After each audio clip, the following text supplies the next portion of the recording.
আজ আমি egg rap বানিয়ে দেখাবো। প্রথমে ডিম সেদ্ধ করে সেটাকে 4 টুকরো করতে হবে।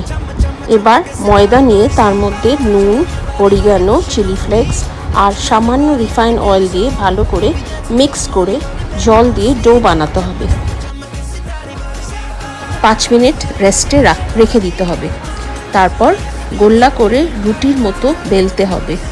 পিৎজা কাটারের সাহায্যে সাইড কেটে স্কোয়ার বানাতে হবে।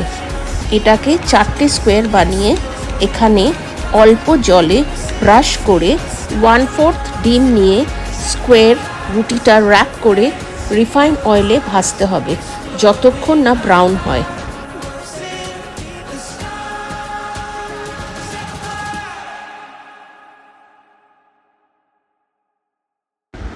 এবার এগ র্যাপটা সসের সাথে সার্ভ করতে হবে।